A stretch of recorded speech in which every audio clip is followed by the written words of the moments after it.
All right. Curt and Tavo, thank you so much for joining us both today, or joining us all today. And my brothers and sisters in atheism, the same goes to y'all. Thank you for joining us today. I am excited for another mega bloodbath debate. I love these. So tonight we have Dr. Tavo San Abri, whose link is in the description, versus Dr. Curt. Tavo is a Christian. Curt is an atheist. The question they're debating is, does a Christian God exist? So Tavo is taking the position yes on that. Curt is taking the position no on that. So Curt negative, Tavo affirmative. The format's going to be 8-minute openings and closing with an hour-long open discussion and up to an additional hour depending on audience engagement. So when you finish, Curt, go ahead and do the same. Just so everyone knows, I'm a physician. I'm a university professor. I'm an editor of 2 different scholarly journals. Most of what I do on my channel has sort of had a proclivity towards arguing in favor of apologetics, in favor of arguments that are aligned with Christianity. Most, but not all of my videos. But that's a brief introduction to me. Just so you know my background, I do argue from the standpoint of epistemic humility and calibrated uncertainty. My biggest contribution is the CTF argument. We're not going to be talking about that tonight, except perhaps briefly or in passing.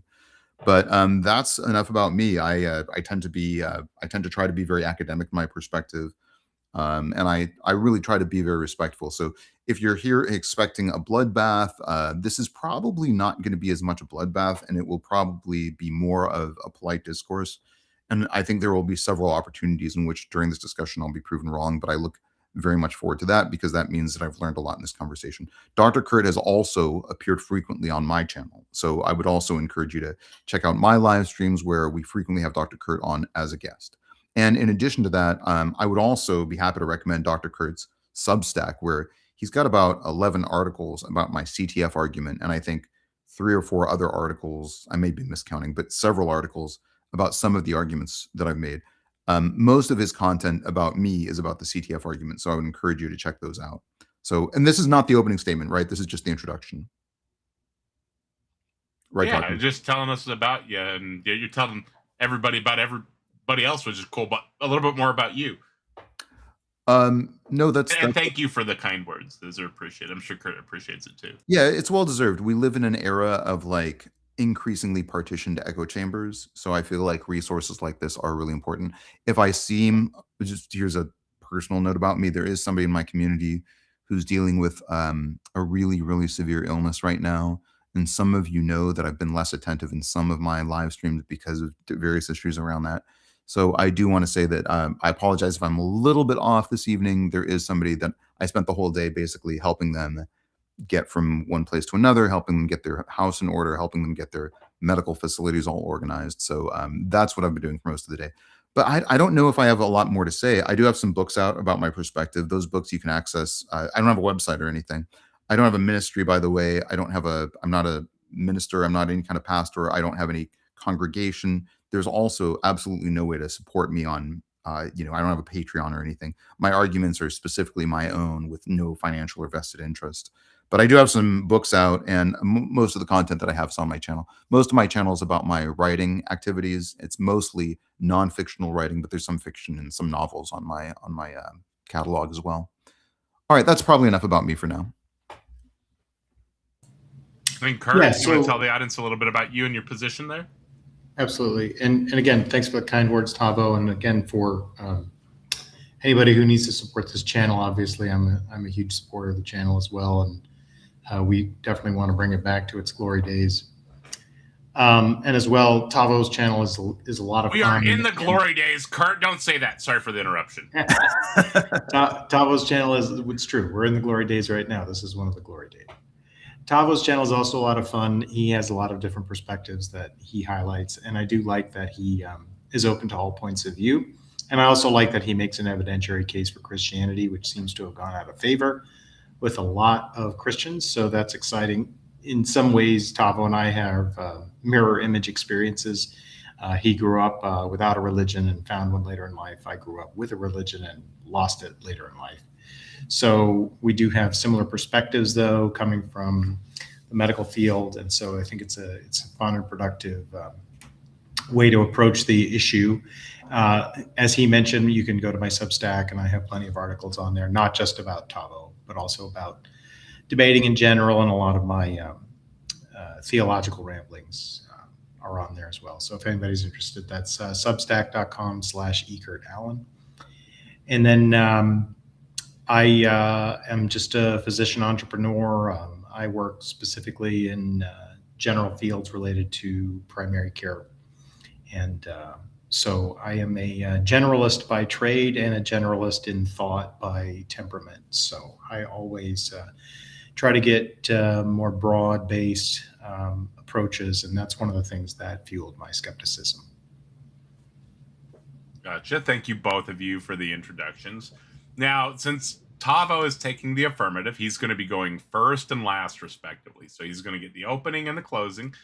Curt is going to go second and first, respectively. Let's go ahead and do y'all have any questions or comments or anything, or can we go ahead and move into the intros? No, I'm good. Cool. Let me. This timer just needs reset. All right. Tavo, you have actually. I think I have to. Let's see. I think I have to have a movie. Go ahead and do your introduction whenever you're ready. You've got 8 minutes. I'll start the timer when you start talking. Okay. All right. Well, like I said, thanks again for having me on the channel. Just really quickly, I'll outline my argument. I want to start by saying I actually didn't realize that we had official opening statements. I haven't prepared an opening statement, but that's okay. I can kind of off the cuff go through some of my arguments, which I think are meaningful. The two, I think, most specific arguments that I want to point out. Argument number one, do as Dr. Curt does, not as he says in this debate. In other words, if you go through his Substack, he's written about, like I said, 10 or 11 articles on my CTF argument. That, to me, indicates a high degree of engagement. If my arguments were flimsy, if they were frivolous, if they were superficial, they wouldn't have garnered so much engagement from Dr. Curt. So I would recommend, I think that Dr. Curt, in his example, makes a very clear, a strong case that people should check out my channel, should check out the arguments themselves. I think that's the first and most important overarching point that I want to make. The second point that I'm going to make is, and by the way, he's written about the equivalent, I think I calculated is about 60 or 65,000 words. That's the equivalent of a small textbook. And that's all about one set of arguments, which is the CTF argument. Now, this is not going to be a debate on the CTF argument, just because that argument spans like 13 evaluative criteria. So in a kind of free form discussion, it just is harder to articulate those components of the argument. But again, do as he does and check out the argument and check out my reasoning and check out my channel, because like I said, he is engaged significantly with my channel. And oftentimes, if you read his articles, there is some acknowledgement that there's some favorability to this. The second thing that I want to say is this debate is for me all about establishing and kind of moving the needle of where your epistemic confidence should be. I personally argue always from a standpoint of epistemic humility and calibrated uncertainty. Now, the reason why that's important is because I acknowledge that there's some uncertainty that, and I say that frequently on my channel. Now, what I hope to move people away from in this discussion is away from a high degree of epistemic confidence in what's called closed atheism. So closed atheism, as defined by Exline and Pergament in a 2026 paper on the International Journal of the Psychology of Religions, it is basically the belief system that is confident denial that there is a God. In other words, confident belief in a brute fact universe. Now, atheists are often painted in a brush that's monolithic, whereas the atheist argumentation is never really monolithic, and everybody has a different set of beliefs. And second of all, pejoratively, atheists are often characterized as having a religion, having faith, and just having faith in atheism. I'm not going to make that mistake in this debate, and I don't think that's a fair characterization. But on the other hand, many atheists on this channel, and maybe many people who are listening, probably come from a standpoint where you strongly believe in the denial of God. You have a high degree of epistemic confidence in the rejection of God.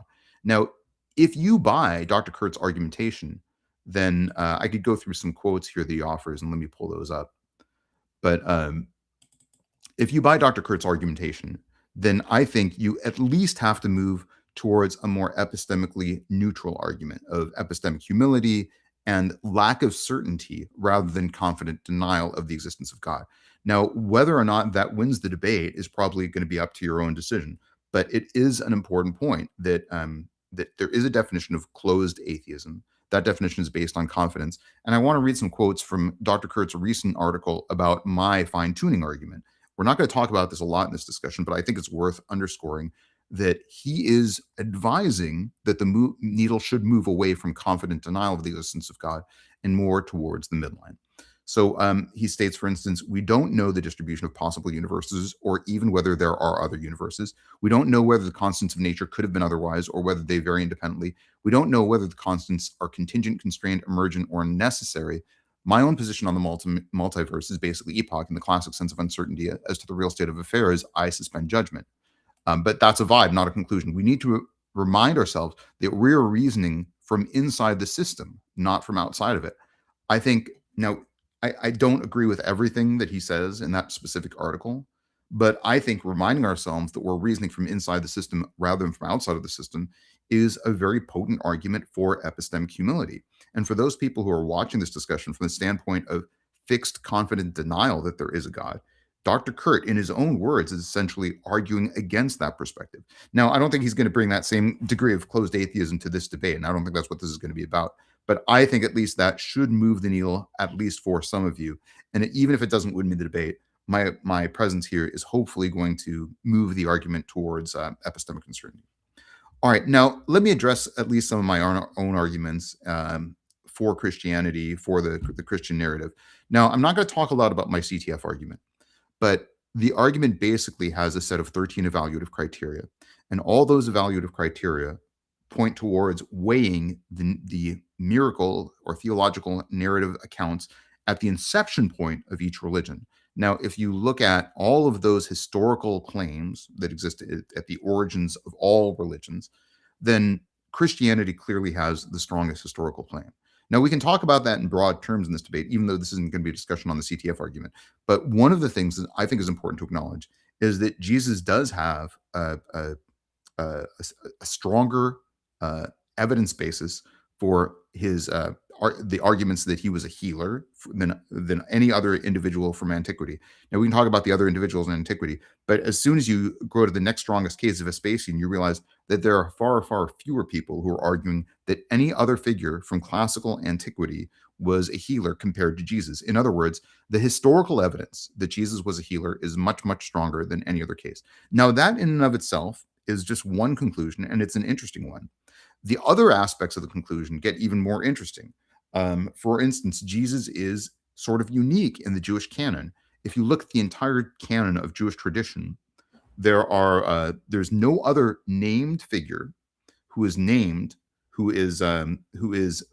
ascribed as having magical powers within Jewish canonical tradition like Jesus. So Jesus occupies a very unique status. And we have things like Sanhedrin 43a. We have things like the testimony of Josephus, who said that Jesus was a doer of paradoxical deeds. We have Shabbat 102b of the Talmud. We also have other parts of the Talmud that are at least highly authoritative, if not canonical, that argue that Jesus was doing things around other people that were at least paradoxical and difficult to explain, and also interpreted as healing events.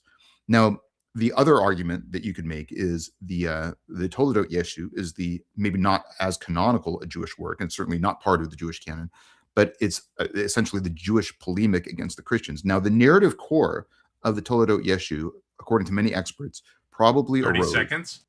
Oh, all right. Well, I'll just stop there because we'll probably get into more of these arguments throughout the discussion. But I look forward to the chat, and I look forward to the conversation. Thanks for letting me prattle on, and I now defer to Dr. Curt. Thank you so much for the opening there. I'm going to hide you here, but your microphone is still going to work, so just do be aware of that. Curt, whenever you're ready, you'll have 8 minutes for your introduction. I'll start the timer as soon as you start talking. All right. Well, first, I want to thank everybody for coming this evening, and I also want to thank Tacos for running the Mega Bloodbath Debates channel.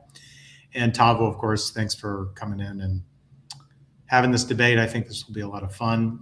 I'm going to adopt a position that I hope Tavo is perfectly happy with, since he's just spent a lot of time talking about epoche and epistemic humility. So tonight, I am not arguing about the existence or lack thereof of a God per se. And in fact, for the purposes of tonight's discussion, I'm willing to grant that there is some divine being. Tavo's mentioned in the past that he's only about 55% sure there is a God. So that means the central issue that we're going to talk about tonight isn't whether there's some ultimate reality or some transcendent ground of being or something like that. We're going to talk about a much narrower and a much more thorny question, which is whether we think that there can be a specifically Christian God. In this respect, I think that closed atheism as regards the Christian God is perfectly reasonable, because the Christian God is like a squared circle or a triangle with 5 sides. That question matters a lot because history obviously has many, many different conceptions of divine beings, and many of them don't have the problems that the Christian God has. Brahman in Hindu thought is simply an ultimate reality who doesn't have any distinctions within him. There's the good of Plato. He's a source of intelligibility and value, but he has emanations through which events are managed. The Epicurean gods were blessed beings who were in complete tranquility and did not have any interaction with human affairs. The Sikh conception of God as an eternal, formless, transcendent being who's sort of beyond description. And none of these conceptions require anything like what the Christian God requires. And so the Christian God has much more specific details described about him. He listens to prayers, he counts hairs, he notices birds, he forgives sins and gives people food and guides moral choices and enters into a personal relationship with them. That is the God of Christian devotion. So Christianity has those as fundamental characteristics of the God, and that's where my argument is going to begin, because the Christian God isn't just a creator or a first cause. He's a father. He's a person who hears, forgives, guides, delivers, cares, and responds. And we can see that most clearly in the Lord's Prayer. So when Christians are praying Our Father, they're invoking a personal relationship. When they pray Thy Kingdom Come, they're expressing a time-dependent, future-oriented hope. When they say Give us this day our daily bread, they're asking for specific intervention to prevent hunger in specific circumstances. And when they say Forgive us our trespasses, they're actually asking for knowledge of those trespasses to exist in the divine mind, and then a creation of mercy to take place in time. When they say, lead us not into temptation, but deliver us from evil, they're specifically placing counterfactual actions in the mind of God. So this language is active, relational, and personal. So the Gospel of Matthew is showing us a God who sees things in secret, knows the needs that people have before they're spoken, yet still wants them to speak them. He counts the hairs on people's head and notices bird lives. These aren't just claims about omniscience, they're claims about attention. And attention tonight is what I want to focus on, because attention is not knowledge. A database can contain information, a surveillance camera can record events, but attention requires an organism or a system that is capable of giving salience. You have to have concern and an orientation towards something within time, which involves a distinction between what matters and what doesn't. And Christianity repeatedly describes God as paying attention, not just possessing facts. He notices, cares, gives mercy, rewards, guides, and responds. But Christianity also has a second conception of God. And this is the God of classical theology, the timeless, immutable, impassible, simple God who doesn't change, doesn't experience any succession, and exists entirely atemporally. And so my position is that these two pictures can't be reconciled at all. Yet theology is stuck with both because they cannot remove the Christ of devotion and the God of the Hebrew Scriptures, and they cannot abandon the millennia of devotion to the God of the philosophers. So this timelessness of the God of the philosophers creates a huge problem for the God of devotion, right? There's a distinction between this object and that object. There's salience and there's differentiation. But if every fact is equally known in one undivided act, what distinguishes this attention from a cosmic database? So in cognitive neuroscience, we understand attention as coming from the interaction of two major systems in brains. You have a dorsal attention network, which supports top-down goal-directed attention, and a ventral attention network, which supports bottom-up stimulus-driven reorientation. The dorsal system selects what's relevant based on intentions, plans, and priorities from within the organism, and the ventral system interrupts those priorities when something unexpected or salient appears. Together, they create the economy of salience, continuously differentiating relevant from irrelevant and important from unsurprising. So the philosophical challenge for classical theism is attention, as we understand it, appears simply inseparable from these structures. And so a timeless, immutable divine mind could not attend to prayer or to a believer. Yet the God of Christian devotion is repeatedly described as noticing, hearing, responding, caring, and forgiving. If God attends equally to everything, then in what sense is he attending to anything in particular? And if he does attend particularly, then what facts does he lose attention on, and how does he foreground information? This becomes very important when we consider human beings as concrete persons. We're born into particular families, cultures, languages, histories, and circumstances, and these are not accidental. This is who we are. Heidegger refers to this as Geworfenheit. This relationship with me is a relationship with my particular life, not with humanity in general.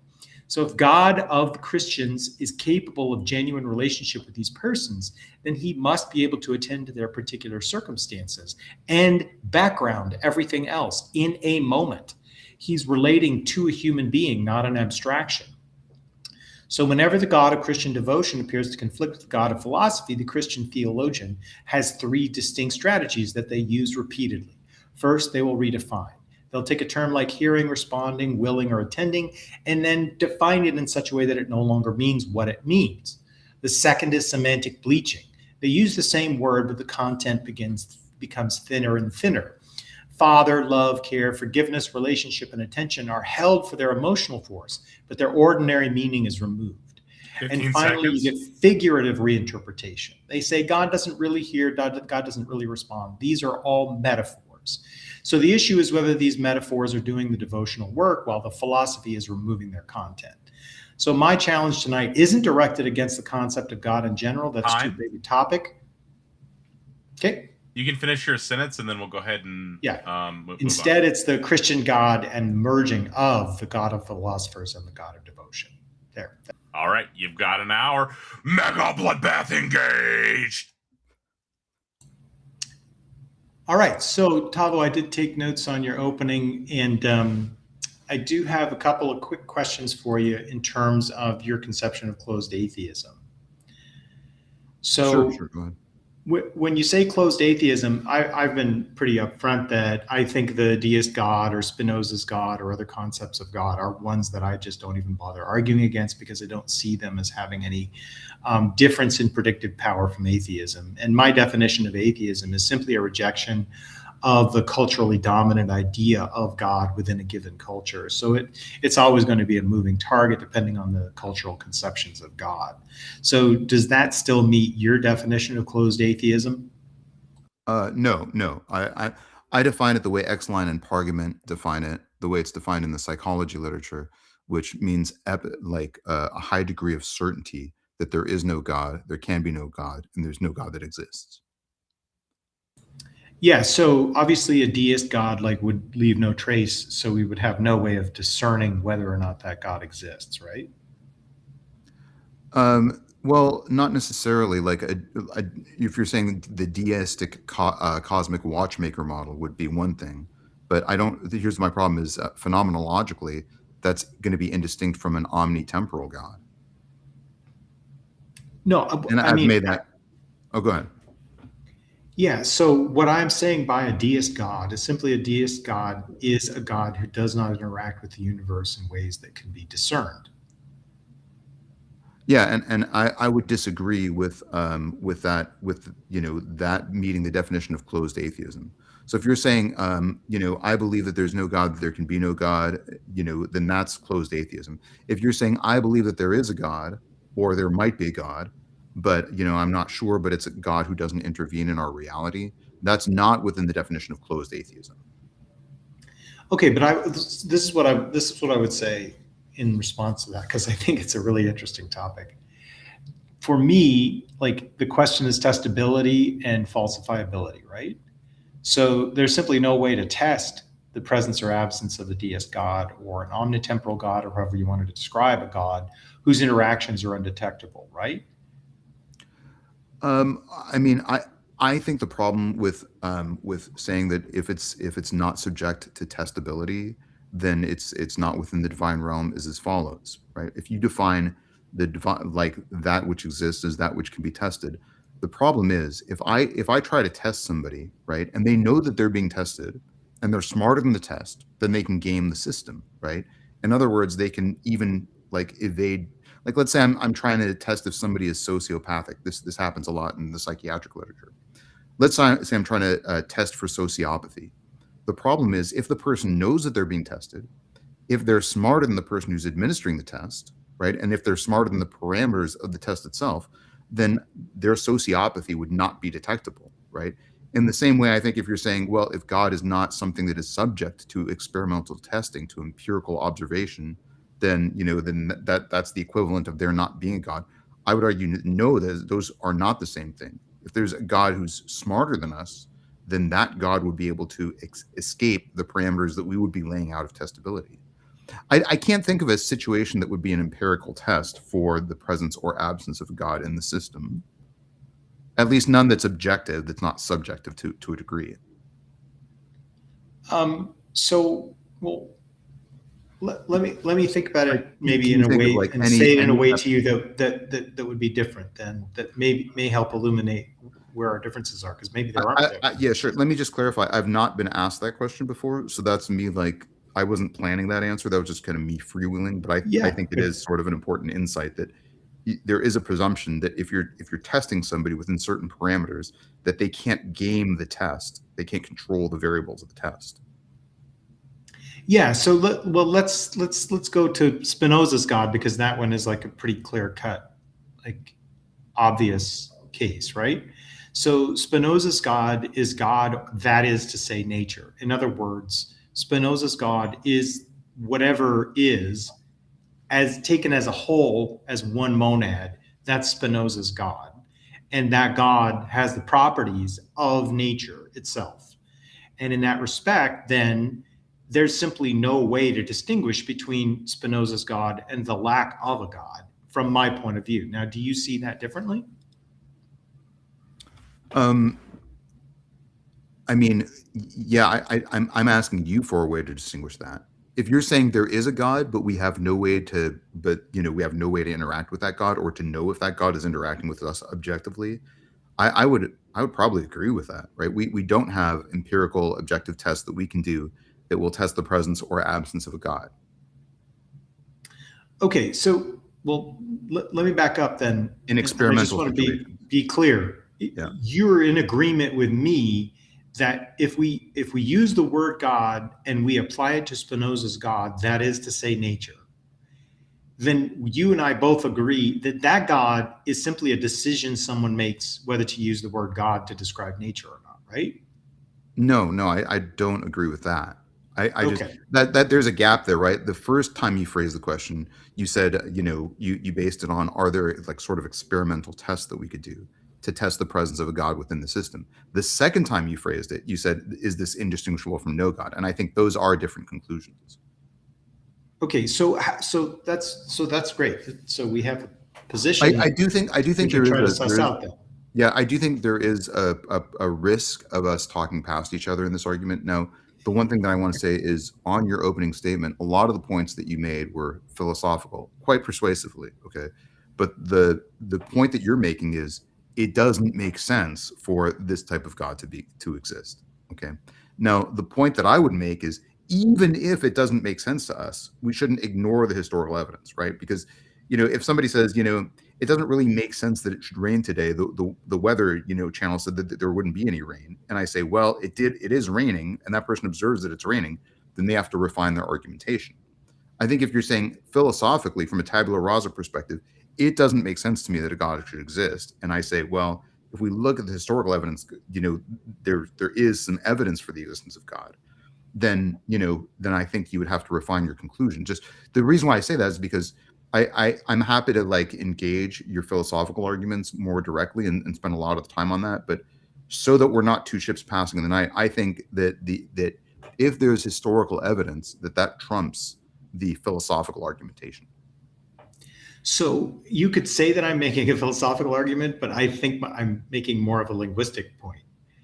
So, and maybe those are closer than we want to admit, but I'm just saying when a person uses the word God, that word is so underdetermined and has so many potential like input output signal to noise ratio combinations between two minds that it's perfectly possible for one person to say God, that is to say nature, and mean the same thing that someone else would say when they say atheism, no God.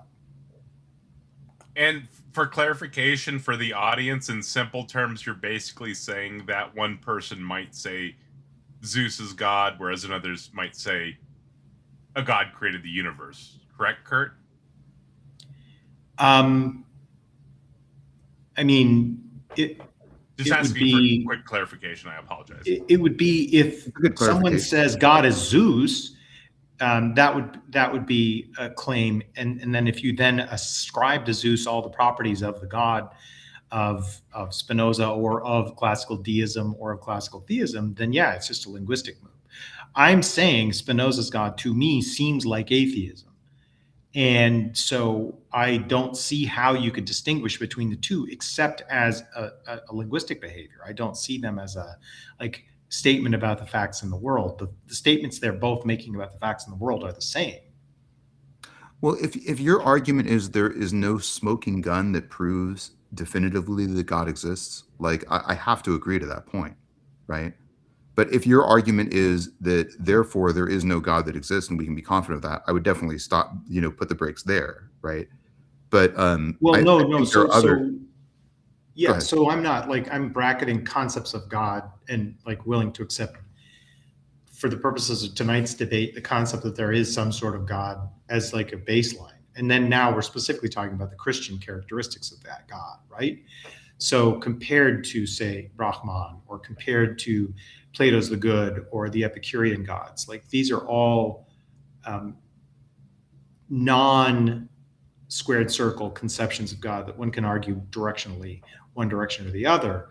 But the Christian God has a specific contradiction in terms. That is my position.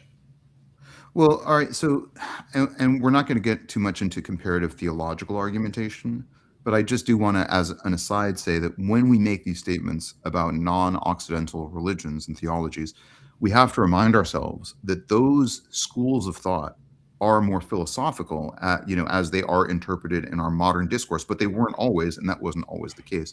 In other words, theologies like Hinduism, Buddhism, and many others started off as much more theological conceptualizations. And then there's a real phenomenon that happens to almost every religion called philosophical laundering, which is basically since, the 1500, when the printing press was invented, to modern times, many theologies have capitulated in response to modern secular pressures and have become more schools of philosophy rather than schools of theology. So, I think if you're painting other theologies as more philosophies and therefore more, like in other words, the other one argument that you brought up is Hinduism. There's very clear examples of doctrines in Hinduism that have become philosophically laundered. Now, the other example that you brought up is Platonism. Now, Platonism does have a cosmology, a cosmogony, and very theistic claims about the origin of the universe. Now, there are also many parts of Platonism that are purely philosophical. So I do think we have to differentiate those things. Like, for instance, another person who's on this channel often is Dux Y. Now, Dux Y is it's a weird name, so hopefully people are understanding. He's a great channel. He's a fantastic thinker. But his argument is that I identify as a Christian and a Buddhist at the same time. And I can do that because Buddhism is a philosophy and Christianity is a theology. But that wasn't always the case, right? So my point is that as an aside, it may be relevant to some of the counterexamples that you're giving, that Hinduism and other religions around the world have undergone significant philosophical laundering and some of their theological claims have been watered down or recontextualized as philosophical analogization. So now, Yeah, sure. I just certainly think that's the case with every single religion, right? Like every single religion changes over time. The religions of the 7th century were not the same as the religions of the 9th century, and so on, right? But that does like make my point. It makes my point that there's no evidence of any divine intervention to alter that process. And so the theist God, the God who attends, pays attention, interacts, and has relationships, is not supported by that history, right? If God could speak from a mountaintop, or could speak through the thunder, or could send Jonah to Nineveh, or could strike Ananias and Sapphira dead, then we should see evidence of him modulating the responses of the various empires that have adopted one theological understanding versus another. And what we see is exactly the opposite. why would we expect to see that? We You would mean that expect he would reward empires that are more servile towards we would him? expect a theist God to take action in history, because that's what a theist God does. Well, it depends on how you define taking action in history. Like, would the Well, healing miracles of Jesus be actions in history? do you think that the Lord's Prayer is an appropriately central Christian text to analyze to see whether God can take action? I don't think that's a litmus test to see if God could take action. You're saying if we pray to God and he doesn't do something, then that's proof that God doesn't care? No. Or doesn't exist? No, I'm not making that point at all.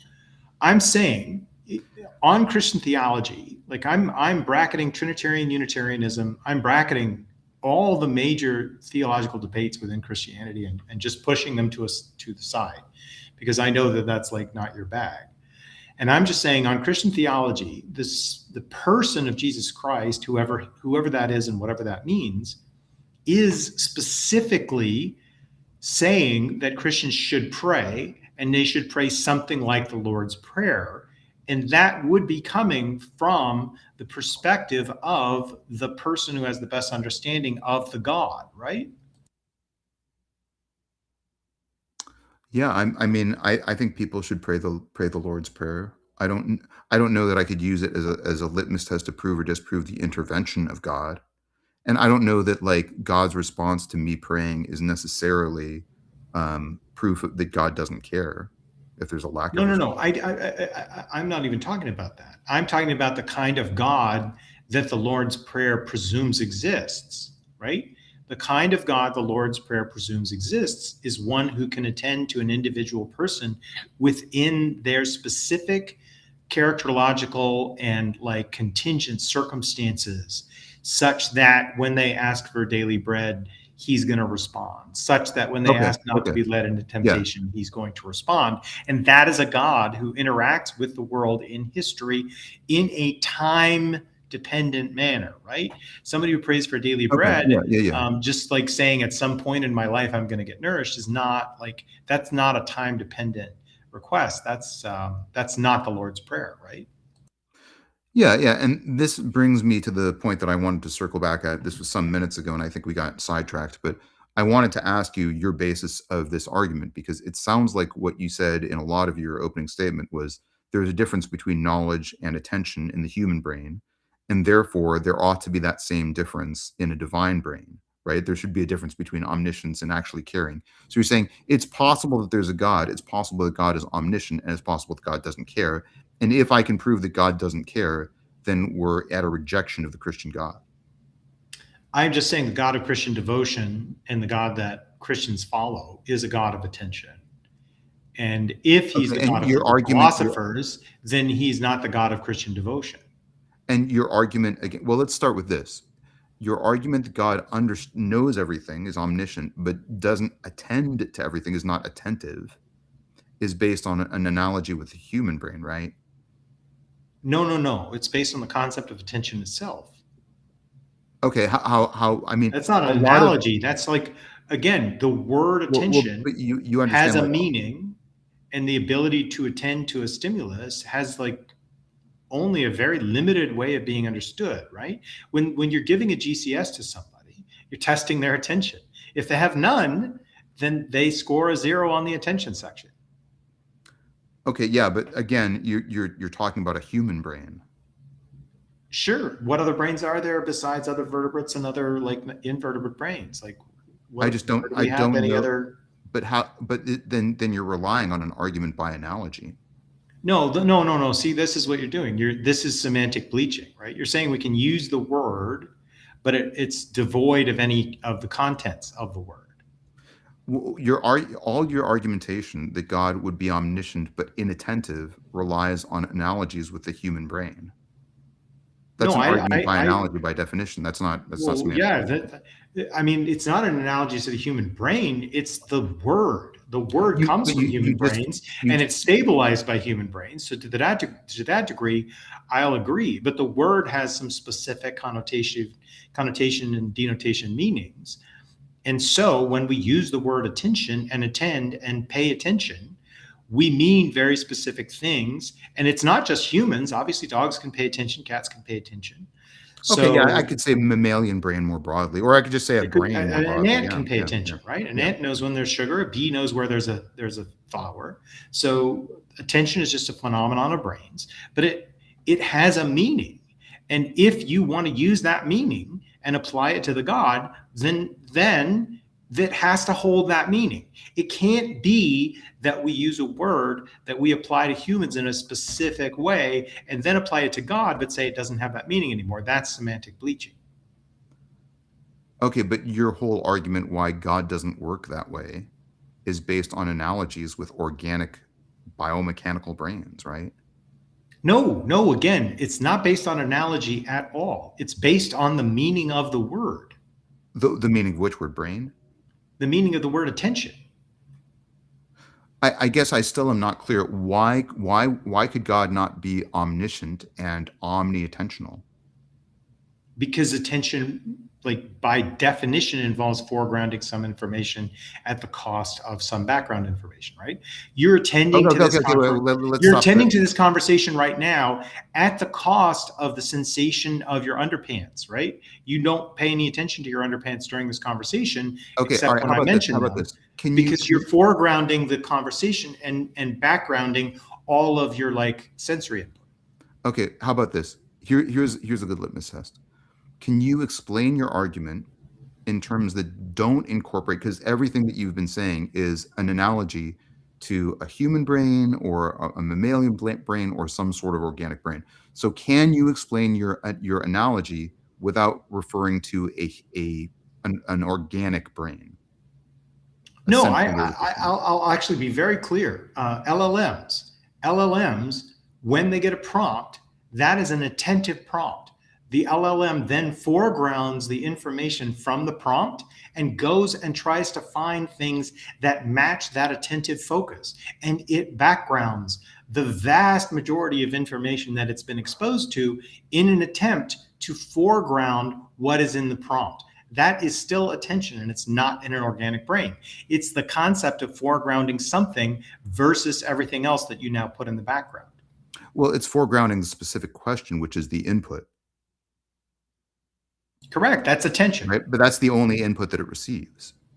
Like an LLM gets huge numbers of inputs all the time.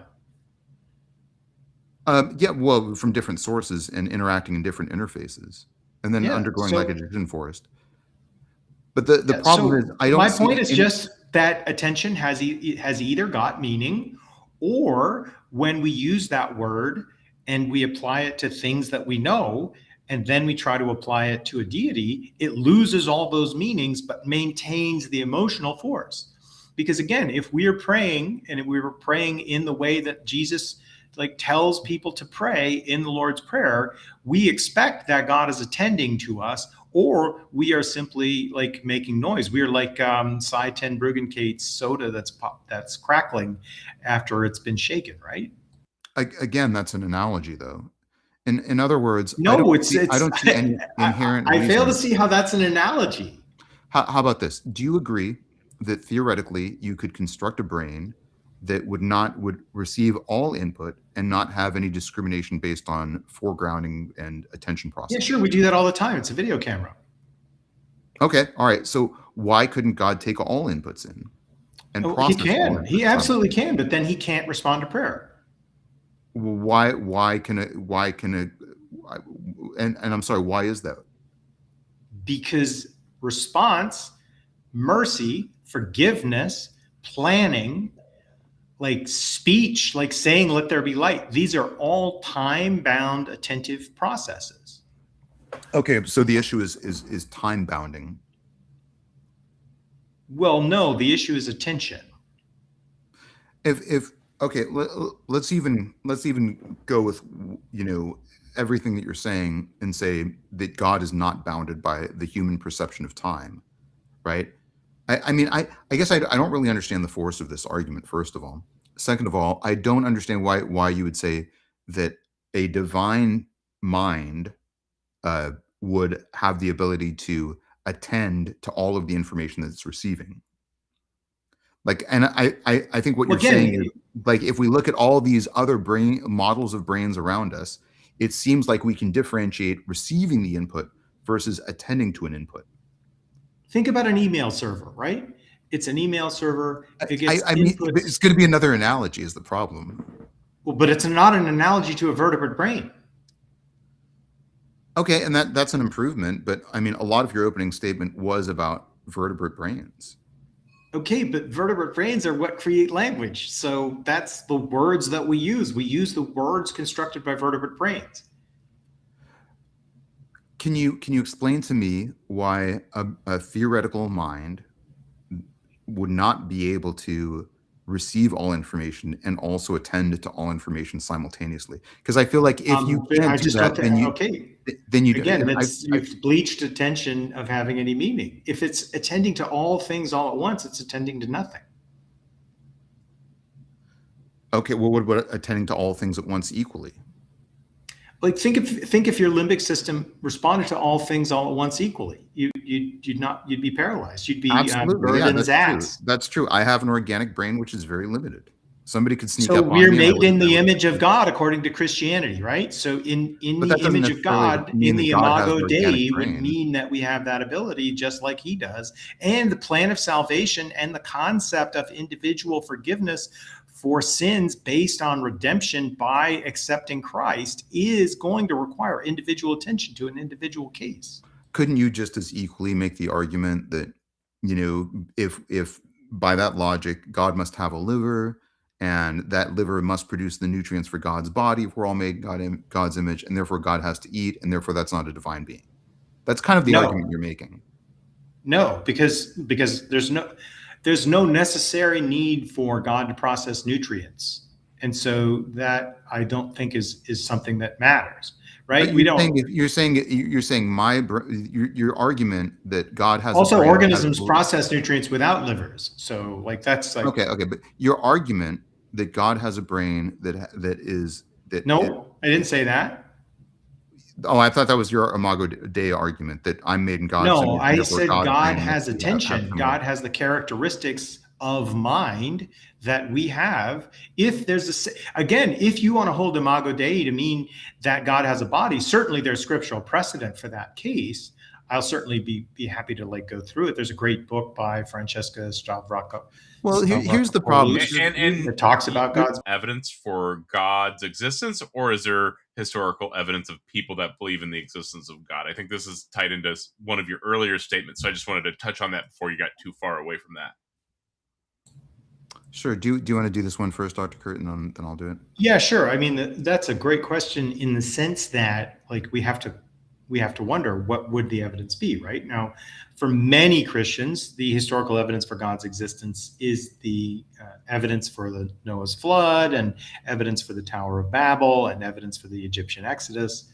But for sophisticated people who've studied the textual transmission history and all of that, where someone like William Lane Craig goes is to say, oh, no, the story of the organismal evolution on Earth as understood by science is accurate, but that Adam and Eve were like Homo heidelbergensis, and this is all a metaphorical construction, and yet the text speaks to metaphorical truths. But the question I would have then is like, how would we tell the difference, right? Okay, and I guess I'll take a crack at this question because I think it's an important one. I think it cuts to some of the divide that's happening in this very conversation. Is there historical evidence for God's existence?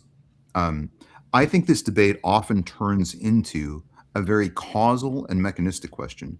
If you talk with most Christian apologists, not all, but a large percentage of Christian apologists perhaps, they'll say that there's evidence that God exists. And they'll say that the evidence that God exists are things like, evidence for the flood, or evidence for the Exodus, or evidence in our genome, or evidence in the nature around us, or evidence from the fine tuning principle. Now, here's the problem with all that argumentation. It reduces God to an instrument, to a causation, to a mechanism. Now, I've talked about this a lot on my channel and also in a book that I wrote anonymously some years ago. But I do think we're reaching an inflection point in our theological thinking where we are parsing out questions that are how type questions. How did this happen?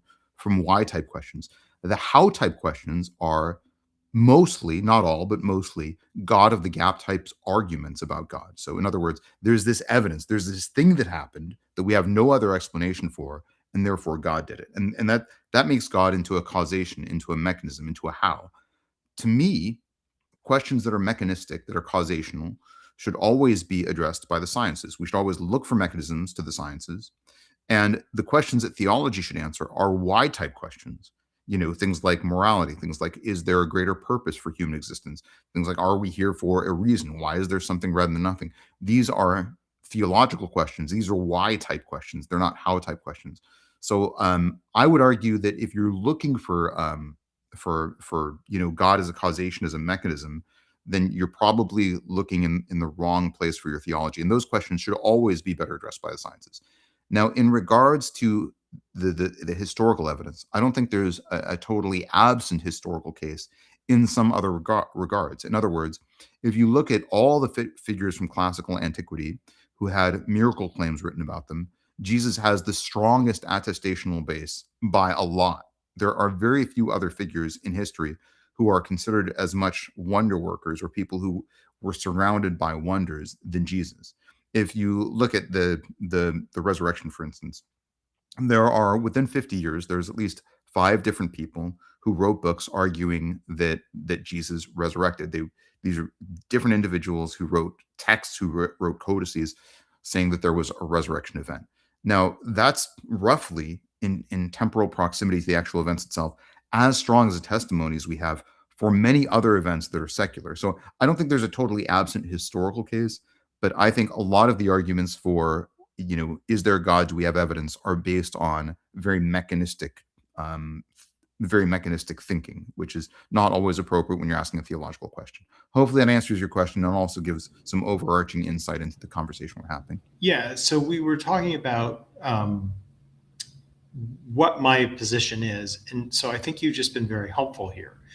You're saying that the evidence of miracles, healing, and a resurrection are evidence that the tradition of Christianity has better evidentiary data than other religious traditions. So what I want to get at then is, were these healings, miracles, and resurrections evidence of God acting in time in the universe, or are they not? It depends what you mean by in time. I've said previously that I believe in an omnitemporal God, right? If God is omnipresent, if God exists at all, if God is ubiquitous, existing in all points in space, then by the rules of Minkowski space-time, God should also exist at all moments in time. Now, here's the problem right, that creates for you. We can bracket that by This is saying, an important point, because I think it does address some of the other things that you said, is because I think you're arguing for a deistic Spinozan God, like you said. Now, I would argue for an omnitemporal God, but from a standpoint of designing experimental tests that sort of parse out the two, I think it becomes very difficult. And the reason why, did you answer my question? I felt like a complete dodge. Well, I apologize, it was a dodge. I would argue that God is omnitemporal, right? So able to interact with the timeline at any given point, right? Now, we experience time in a way that's very linear, but if you're any kind of extra dimensional being outside of the universe, then you don't experience the timeline in that linear way. So God is not like a cork bobbing along on the surface of a wave. God would see the layout of the timeline from start to finish and be able to create any impact at any point in that timeline. Yeah, so that doesn't matter though, because from within the timeline, there's a temporal beginning and ending to the action, right?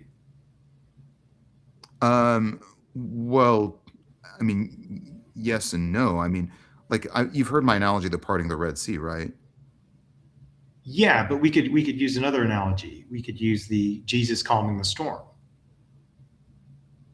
Okay, yeah. So that storm could have been. So when Jesus calms the storm, is that evidence of action of the God within the world in the moment in which the storm is taking place? No. I think that's evidence that there was a storm and it ceased at the moment that Jesus commanded it to cease. But So an Jesus did omnitemporal not God command it would to have, cease. an God did omnitem- not attend to the storm.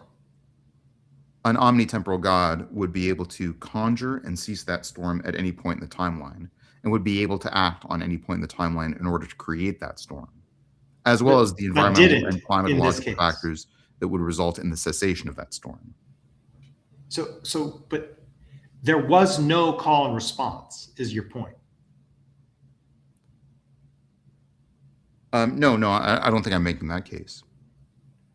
So there was a call, there was attention to the call, and there was a response? The response could have been as early as the universe itself. Here's my point. If So I don't see how that tracks. Yeah, okay, well, I can explain it then. If there is a God who created a universe, any universe, and is omnipotent and understands the entire timeline of that universe, and also controls all of the laws of nature within that universe, then they would be able to create an intervention event that appears on the timeline with respect to the individuals within that universe at any point in time relative to the omniscient, omnipotent being who created that timeline. In other words, if I'm God and I create the universe and I'm omnitemporal, omnipotent, and omniscient, and I want to create any, like, let's say I say, all right, Dr. Curt, I'm gonna prove that God exists by summoning lightning right now, and then there's lightning, right? Well, that God could have interacted with the universe at the inception of the universe to match the creation of lightning to the moment that happens. So it doesn't have to be an intervention that is coherent or trapped by the timeline that you and I are experiencing. So I still don't think that this saves the argument of attention versus omniscience for you. And the reason why it doesn't is because I think you're creating a limitation on an omniscient brain for an arbitrary purpose. And that arbitrary purpose seems to be based on your understanding of how the brains work around you, human brains, organic brains, computer brains, which are restricted, which can't take in all inputs at once, but can, so I understand your reason for making that argument, but to me, it's a limitation that I don't know what your justification is for putting it onto a brain that is outside of that system. Yeah, I'm talking about a analogy. linguistic phenomenon, and you're talking about an ontological phenomenon, and I think that's where we're kind of talking past each other. I'm saying if the word has meaning, it has the meaning that the word has. And so it doesn't matter what the particular instance of the thing is that it's being used to describe. If that thing doesn't carry the salient factors of the meaning of the word, then the word does not apply. And of course, the New Testament and Jesus specifically instructs people to ask and they shall find, seek and they'll find, knock and it will be opened unto them, and pray without ceasing. Now, those are all specific requests for interaction within time by the organism. And if what you're saying is the omnitemporal God set up the universe such that there would be some small number of occasions within which it would appear that there was a request that was answered, but that was not actually answered in that moment, then that just seems like a divine cosplay, or sort of like setting up a bunch of dominoes to knock down over time without actual attention to the sequence as the dominoes are falling. They're just falling the way they fall. And that is not the God of Christian devotion. But there's two problems. You're saying there's a word and it has meaning and it applies to us, so therefore it should apply to God. And that's where I'm taking issue. The word no. I'm not saying it applies to us let me and just say what therefore the should two apply to problems God. Let me just I'm say saying the word has a meaning, let me just that say what the two meaning problems either applies to the thing it's using or it sure. doesn't. Let me explain what the two problems are. Number one, I could use that same argumentation about the word muscle, right? Because does God have muscle? No, God doesn't have muscle tissue. It's a word. Okay, but does God have power? We could talk about my own muscular strength, right? But it's not analogous to anything you think about God. The second problem is I feel like that's just a more sophisticated version of when we pray, God doesn't produce the desired outcome, and therefore there's no God. Those are the two issues that I would have with the argument. So again, I feel like we are like getting somewhere, but it's going very slowly. We have muscles, and muscles are how we do power and like work, right? That's the way we do it. But muscles are not required for power and work, right? We have concepts of power and work that have nothing to do with muscles. So if we use the word power or work in relationship to God, it should have the characteristics of power and work that we ascribe to power and work in every case, whether it's from muscles or not. And so in the same way, if there are kinds of attention that don't come from brains, which I think you've sort of stipulated that is the case, then attention as a word should apply to those instances and those instances only. But attention as a word is you described it as a neurological phenomenon. So I guess I still don't understand how you can apply the limitation of attention as a limiting thing to a brain that's outside of the system that we're talking about. Wait. You think God has a brain? No, you described attention as a feature of a brain, right? I said it's a feature of a mind, yeah. Okay, now is it inherent? Is it innate? Is it intrinsic to the definition of what a mind is? Yes, I would say that a database doesn't have attention, and therefore is not a mind. You can have a video camera, right? It's not a mind. Yeah, and you can have a video camera hooked up to a brain, and you can have the brain only receiving the input of that video camera, right? That would be a mind that would be taking in all of the information, right? Oh, I don't know. I now here. Why is attention? What kind of brain are you talking about? Why is attention inherent or intrinsic to a mind? Why can you not have a mind without attentive processes or a mind that is infinitely multitasking? Right? I mean, look. Okay, this is important. Let's take an example that, like, hopefully we can agree, right? I say a tree does not have a mind. Do you think a tree has a mind? There's no central nervous system in a tree. Right. So I say a tree doesn't have a mind. Do you think a tree has a mind? You know, I just want to say that I think there's a problem with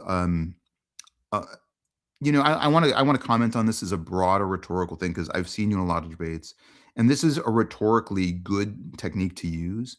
But what you tend to do is you tend to distract from the original question and put the conversation elsewhere, and then you ask a bunch of yes or no binaries, and then either way the subject of your debate or your opponent answers the question, you've kind of like pegged them. Point of moderation.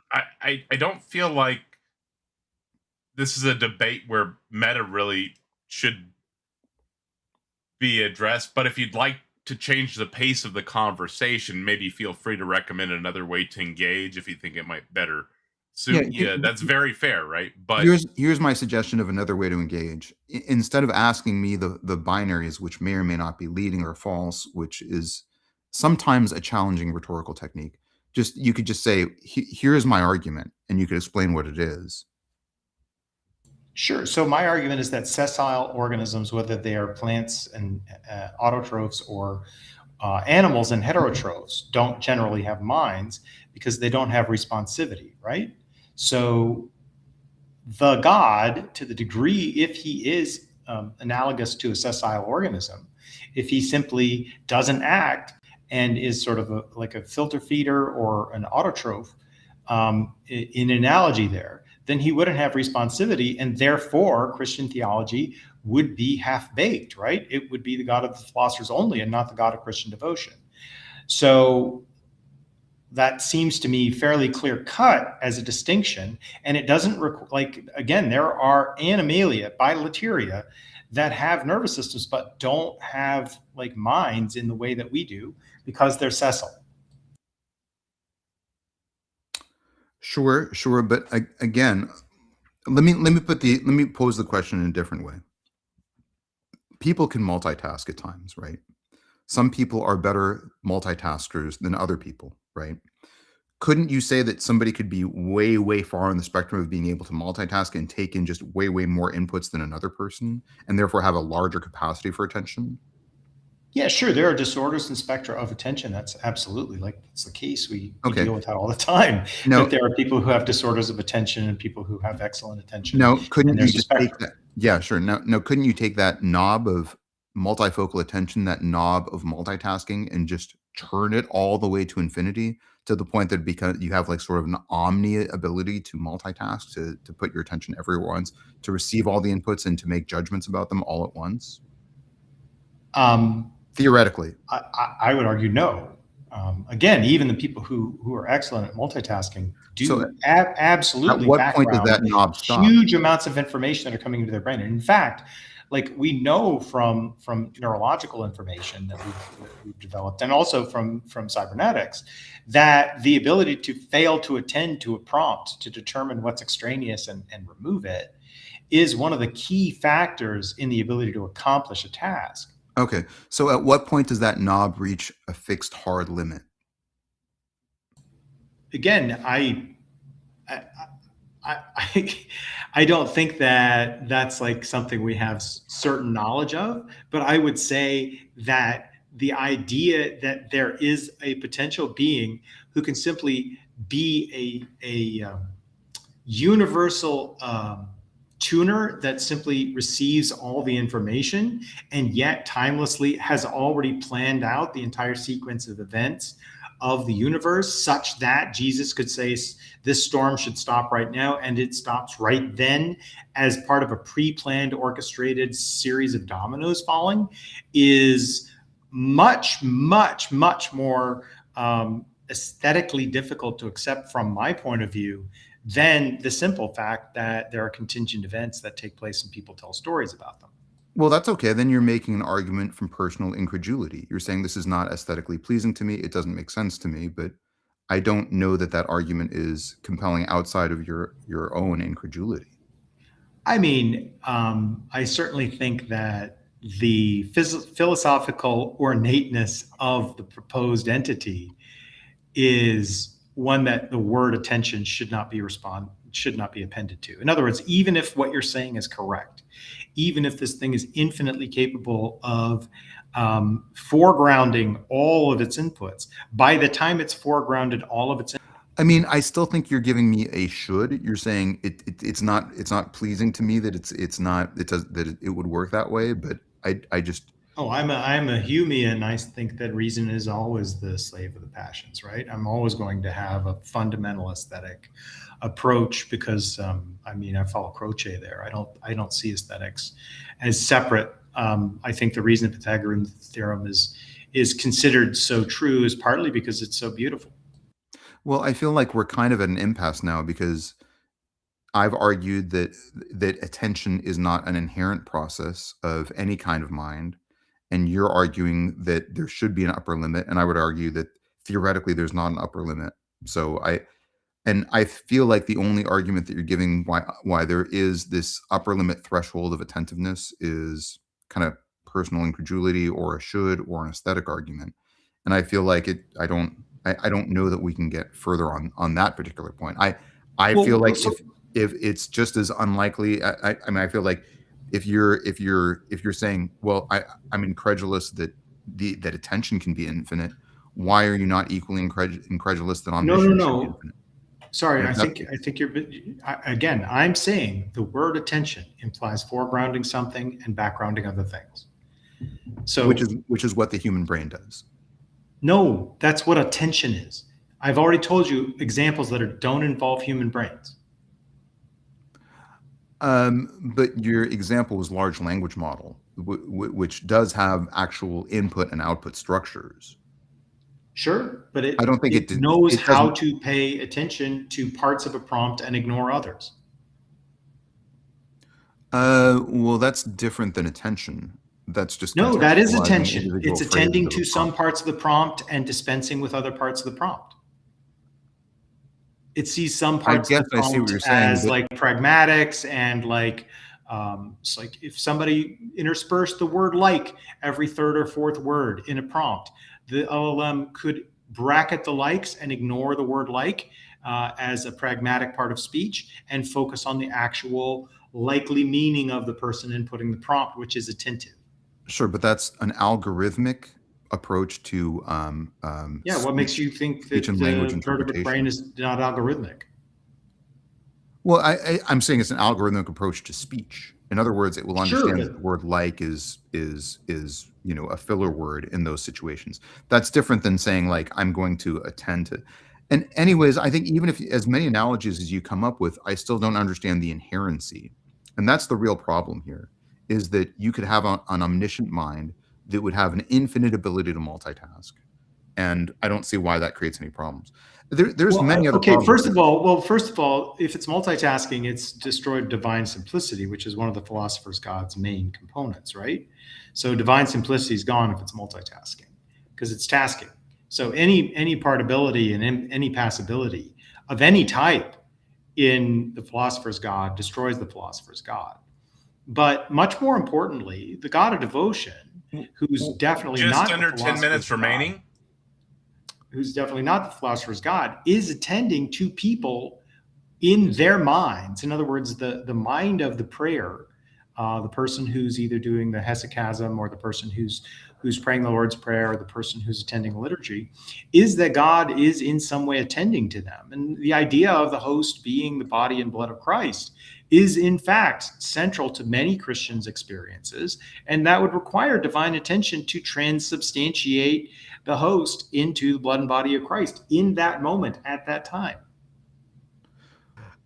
There are several other ways of sidestepping this issue. In other words, like let's say you have that God is a sort of a Bruce Almighty type paradigm, right? Where the prayers are received and then there needs to be some foregrounding process, right? Let's even say that. Well, God could stop time, take care of all the prayer requests, and then resume time, and we would be none the wiser. So I think there's several other ways of sidestepping it. I mean, again, And that's even if I bought your argument that that's attention as fundamentally limitation. exactly what I'm talking about, right? That is an attention to the like specific facts of the individual, and that is partability and passability, which is fine. Like I don't say that that's philosophically incoherent, and in fact, a contingent brute fact God who has a certain set of limited powers and can do all sorts of amazing things is certainly well within the logical possibility space. I don't think there's any evidence for it, but that's a totally separate point of view. But that's not the Christian God. That's specifically not the Christian God. That circumvents your sort of limitation of attention. Yeah, by making it not the Christian God, by making it partible and passable. I think that's still within what Christians would refer to as God. Well, again, the standard Christian definitions of God are that he has no parts and that he's divinely simple. And I think that's correct across at least Roman Catholicism and Protestantism. Okay. Well, let me ask the question this way. Let's say you had a receiver that could receive all prayers on earth, like theoretically, just sort of a radio tower that can receive all thoughts. You could have something like a Jupiter brain, right, that would certainly have the capacity to receive all the prayer signals arising from human civilization and process those prayers, right? And it would be able to multitask quick enough to process all the prayers in real time. I don't know what you mean by a Jupiter brain, but go ahead and tell me. A brain the size of Jupiter, essentially. It's kind of a thought experiment that comes from like computer science. Wait, you're saying that this would be a physical thing? Yeah. I'm just saying, right? Just theoretically, that could happen. Well, right? wouldn't we like? Oh, okay. I mean, I'll grant you that. Like, I don't know. Sure that could happen, but wouldn't we see evidence of that when we look for it? That would be like a physical interaction. No, this is a thought experiment. Well, if it's a thought experiment, that's fine. Like that's okay. But Okay, well, here's my you're point. talking about an atemporal, or I guess an omnitemporal being. No, I'm just saying, as a Who's made of material, right? if there's a Jupiter brain, if there's a massively powerful brain that could input all the prayer signals and respond to them in real time, why would we say that God would not be capable of at least that degree of activity and that degree of responsiveness? Oh, again, as long as you like want to abandon the God of the philosophers and have a God who's an errand boy, I mean, absolutely, but that's not the Christian God. Well, doesn't that disprove your limitation of attention? I mean, you're kind of switching. Yes, it does disprove my position. It also disproves the Christian God, because the Christian God can't do that sort of thing. The Christian God can't be that attentive. The Christian God can't have parts. He can't attend to one thing and another thing differently. Why does attending prayer constitute having parts? To foreground one thing and background another thing would require there being ground within which to fore and ground within which to back. I mean, it could all be like on a parallel system. I mean, I don't know that. In other words, your argument for foregrounding and backgrounding is always based on some sort of a utilitarian construct. In other words, you talk about human brains and you say that human brains would be dysfunctional if we received all input at once and had no ability to attend to some inputs over others. You talked about large language models. You said, well, they need to be able to take some inputs and not others, and foreground and background other things.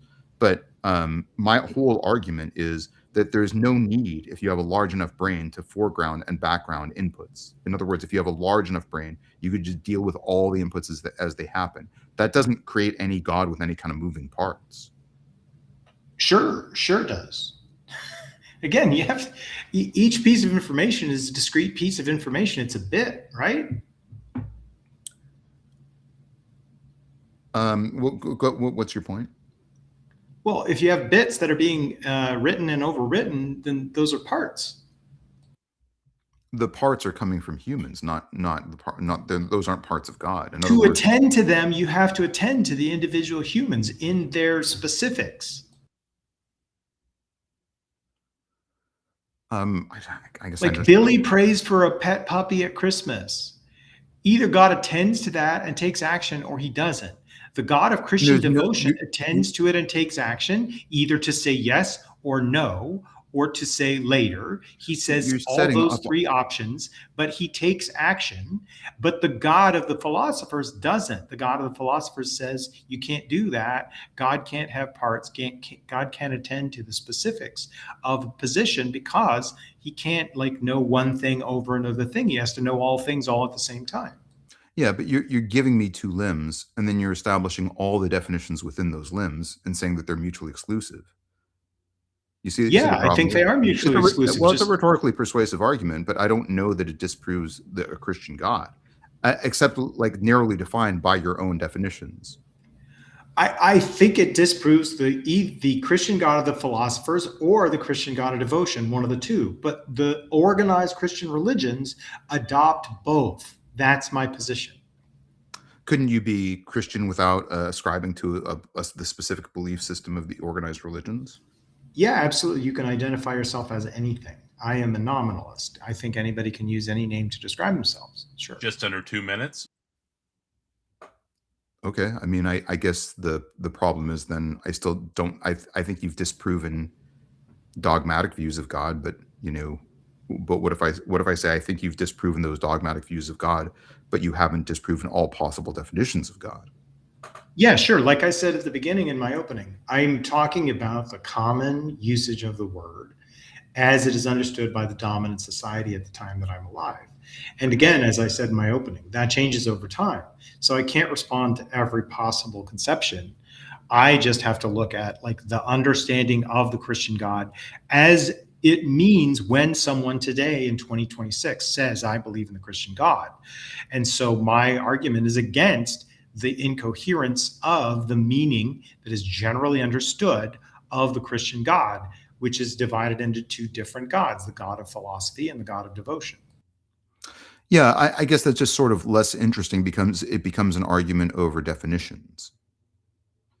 Well, aren't all arguments about God an argument over definitions? There's no like matter of fact to interrogate. I don't. I mean, you've called yourself, a non-realist in regards to rights and morality. So I mean, that's certainly congruent with what you're saying. But I was thinking we would have an argument about. I mean, this I'm kind of surprised by this line of argumentation. I mean, in the past when we've interacted, you talk a lot about like, well, Mark and and Burton Mac and Burridge and other things. So I think this is an interesting tact, but I still feel like it boils down to an argument by analogy that God can't be attentive. And then you argue that attention and multitasking, even if you make it an omni ability, if you say that you can be omni-attentional, then that creates parts. All I right. don't actually agree with that, but And that's the I think initial time. if you define it as such, then it becomes sort of a meaningless thing. If in other words, you're saying, I define your God to mean this. I define this to consist of parts. I define your God to not consist of parts. Therefore, you have no God. It's an argument. It's a syllogistic argument, but it's a definitional argument. In other words, if I depart from your definitions at any point in your syllogism, then then it sort of like mitigates the whole set of arguments that you're making. And besides that, I don't even believe that you've shown that attention is an inherent or intrinsic part of any mindful process. So I feel like we exhausted the attention question enough that people will see both of our sides pretty well. So I was okay with that, wanting to talk some about your opening. Sure, yeah. So I think it's pretty clear from my point of view that the epistemic humility and calibration is certainly important, and obviously I agree with you there, right? So my question is, like, do you think that on the Christian side of the debate, there's lots of epistemic humility and calibration? No, I would agree that oftentimes I think apologists create a problem by saying that there is smoking gun evidence for God, that there is definitive evidence for God, that there's no way that you could look at the evidence and conclude that God doesn't exist. And I think this does create a sense of disillusionment when people say, well, there are some questions. I mean, I'm actually theologically non-committed. I think there is evidence. I think it's interesting. I think it's worth diving into. My first argument in the debate was that you've written about 65,000 words on the CTF argument. I think that suggests that it's at least something worth engaging in. If you're only showing that by example, I think that's still an important illustration. No, I think the CTF is like a great gift, to be flatly honest, because it's actually trying to move the needle in an evidentiary way towards theism, which I do appreciate on the part of theists. But obviously, as if you've read them, you know that I think most of them fail and fail badly. But that's okay, because if it refines the position and we can start, like, again, from my point of view, you gave the argument a C. So I don't know, like, it doesn't mean it proves it, but that's at least a non-failing grade. Correct. Again, and you said if I'm grading on the curve, I gave it an A, which is also true, right? Yeah, that's true. All right. I mean, let me put it to you this way, though. I would agree with your stipulation that there isn't enough epistemic humility in the apologetical side of the discourse, and I would even agree that there's not enough epistemic humility, that there's way more epistemic humility on the atheistic side of the discourse. In other words, if you talk to someone who's agnostic or atheist, it's way more likely that they will be epistemically humble. I've been on the receiving end of that, right? On my channel, I've put out a lot of videos that Christians have said, you are going to hell for this video. I've gone to churches and I've talked with pastors and I've said, this is what I think, this is what I have questions about. And they say, stop asking questions or you're going to go to hell. That's not very epistemically humble. As somebody who's a content creator, go ahead. Was there an interruption? No, I'm agreeing with you. That's all. Go forward. Yeah. As somebody who's a content creator who's creating Christian aligned content in a lot of my videos, I feel like I'm getting way more ad hominem attacks from the atheist community. So I don't think either side of the debate is particularly rational. And as we've both agreed, I think in the past, most people who decide on theological beliefs are deciding on those beliefs for non-rational reasons. And then they come up with their reasons for their beliefs on a post hoc basis and sort of dress up their reasoning with post hoc rationalizations. But yeah, I agree it's problematic, but the way humans think is problematic, and discourse is Yeah, always. I have a specific phrase that I use called an affinity fixation for a charismatic set of ideas followed by uncritical adoption of a bundle of beliefs. Yeah, and that happens for atheists as well as Christians. It happens to everybody about everything, not just about religion. Agreed. Yeah, yeah. I mean, you and I both know people who have an affinity fixation for Lucky Strikes that ended their lives. Well, I may be pinning myself down too much, but at the start of the debate, okay, so let me say the other thing out there that is at the start of the debate that I think is an argument that I made that I think you would agree with, which is that you spent a lot of time on the CTF argument. It's at least worth engaging with, and I think people should engage with it. The other argument that I had, I think after that, was the argument that that there is epistemic humility, and that you shouldn't definitively conclude that the universe is a brute fact universe. The third thing that I said in my opening statement is there is at least more stronger evidence for Jesus as a healing figure, as a miracle worker, than any other figure in that era of antiquity.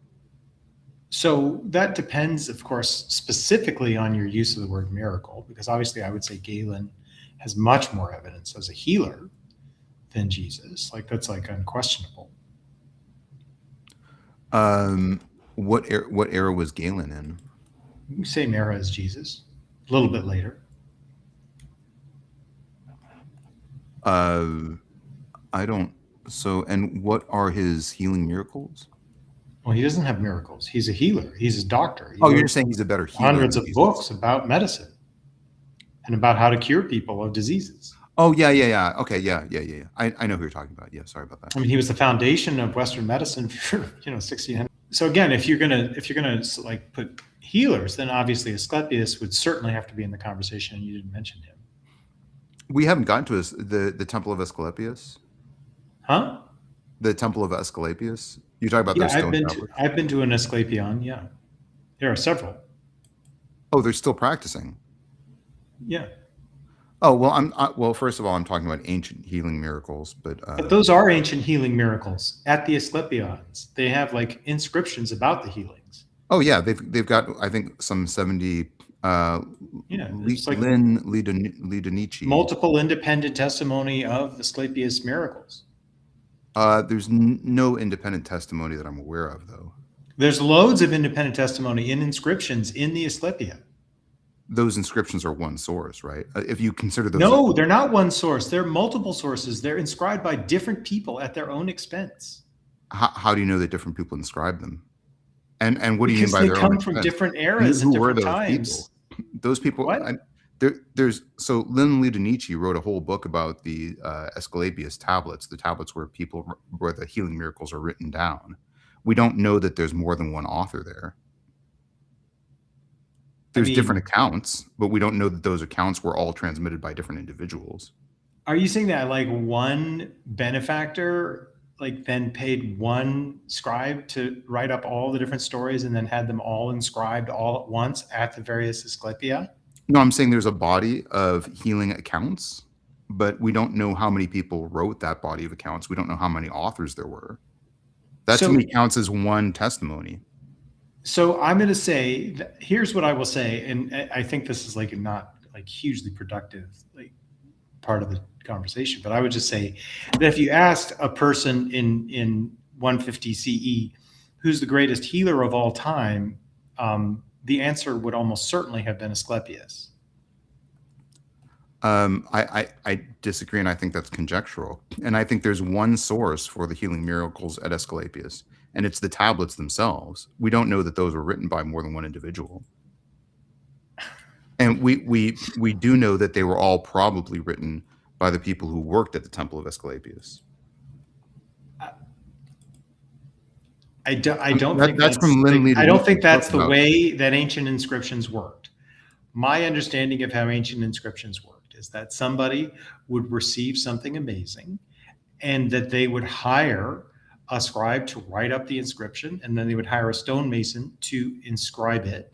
And then they would, at their expense, post the inscription at the site as a way of giving thanks and being a benefactor.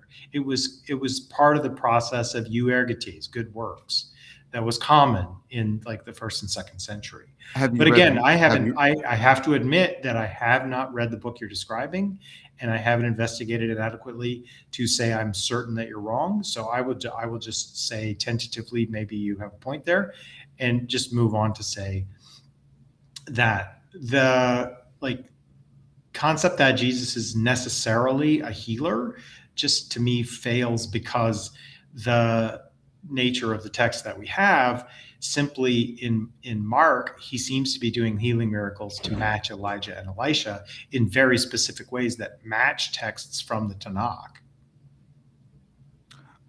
So let's first talk about the Asclepius cult healings, because I think that's, at least we should finish that, because there is some information that it's mostly from Lynn Liedenichi's book, which is the Epidaurian miracle inscriptions in 1995.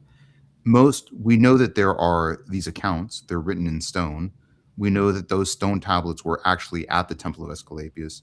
We know that they were probably used for some sort of advertising or propaganda purposes.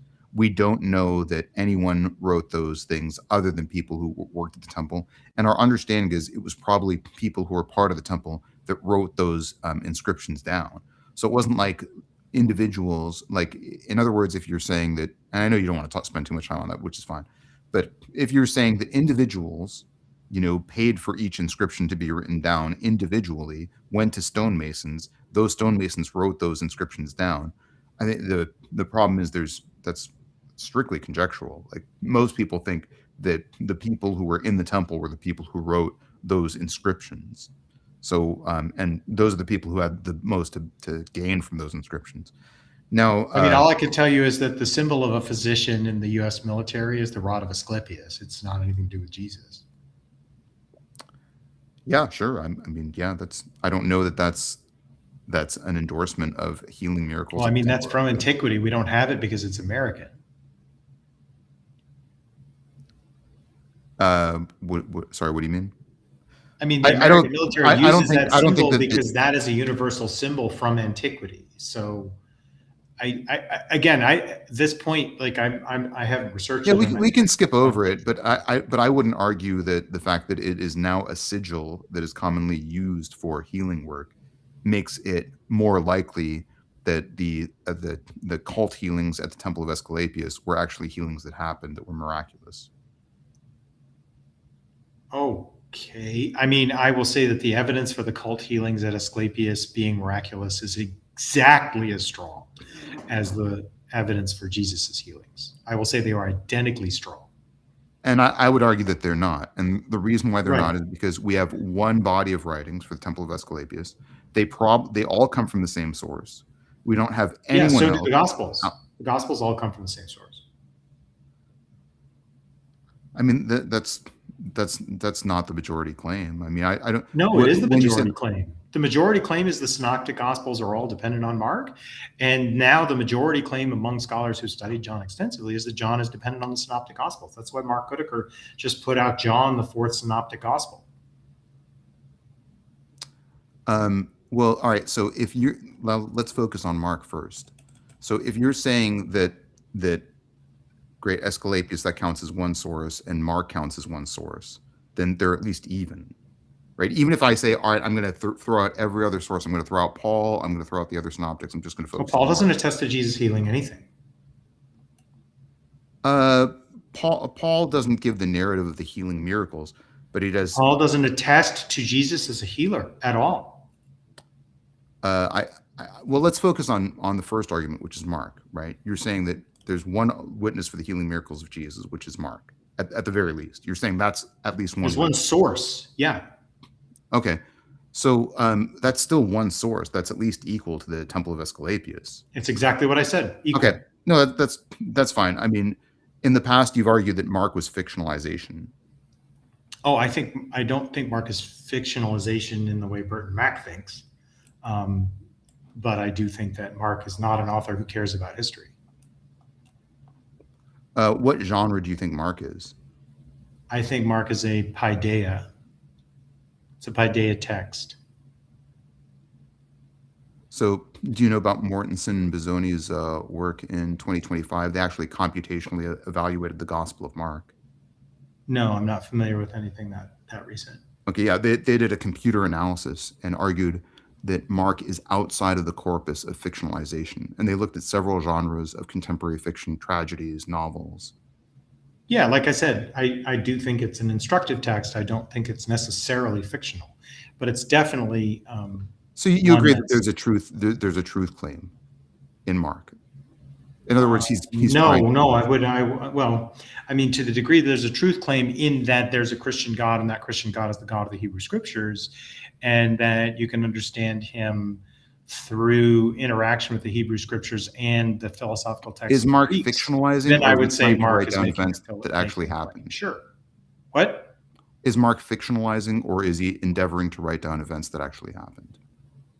And he's certainly using events that he thinks actually happened as templates for the instructive text that he's trying to give to new Christians, right? He's trying to use a single text that will give new Christians a sense of the Hebrew Scriptures and a sense of the new Greek ideas that are being brought into the Hebrew Scriptures with the Christian movement. Okay, but I mean, why did Mark write down that Jesus performed healing miracles?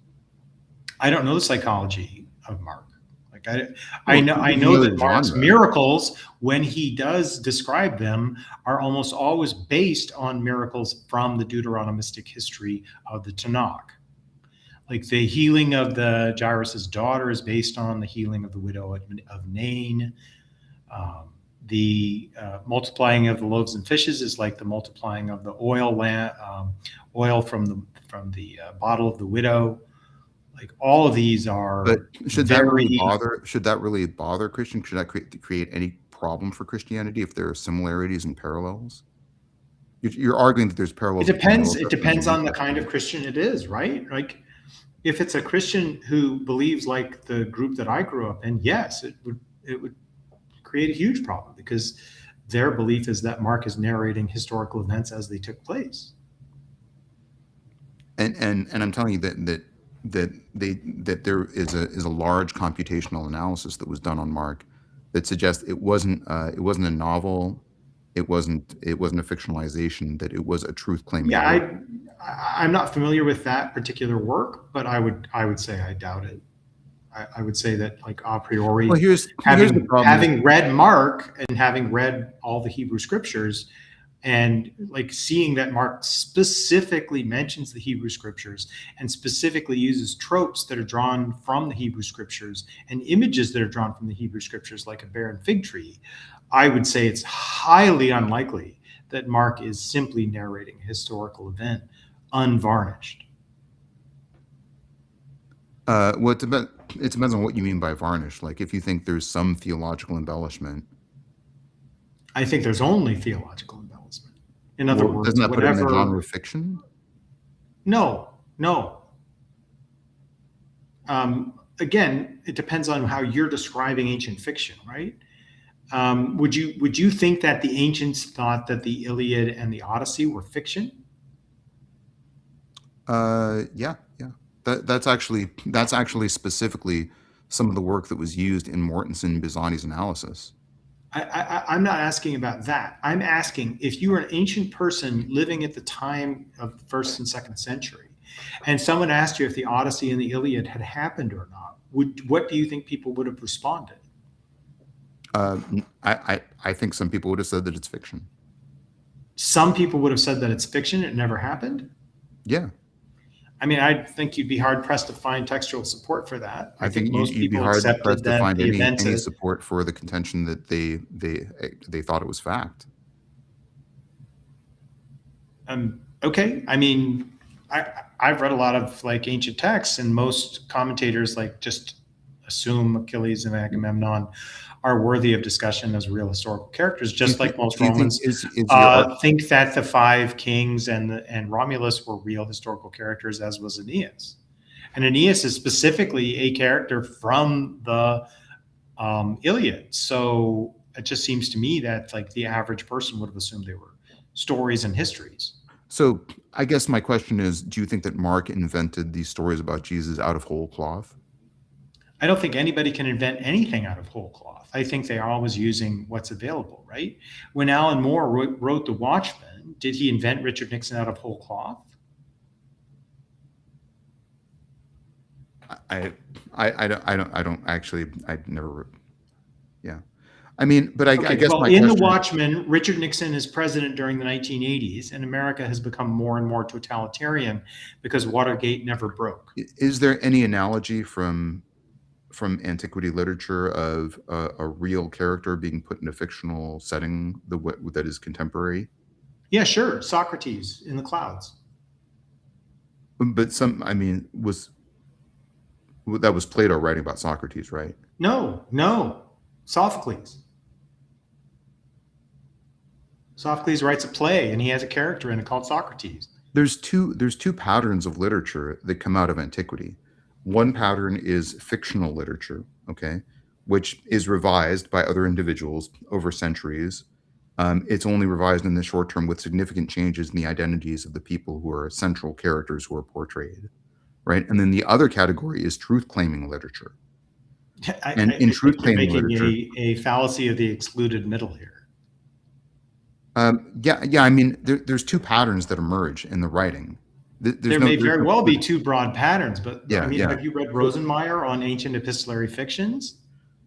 So this is another thing that, and again, I don't mean to make a meta point, but a lot of people who have watched a lot of your debates will recall there's a lot of times where you'll ask about a specific body of work, and then there's one of two responses. If I say yes, I've read it, then you say, well, what about this part of it? And then if I misquote it at all, you say, what are you talking about? You're way off. It's a very strong rhetorical point, but you do tend to employ it. I feel like this is just getting back into meta, and this might be okay to talk about during the open panel if you want to critique arguments out, but I think more focusing on does God exist right now would be beneficial, especially since there's 5 minutes left. Although you in the audience could absolutely.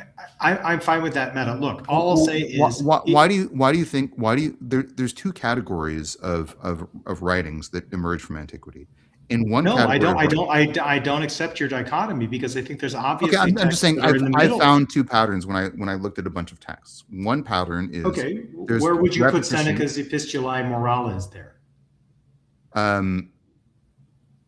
Again, I looked at bodies of writing, and they fall into two categories. The writings that I looked at, there's two types of categories, right? Okay, so Seneca wrote a bunch of letters to a guy named Lucilius.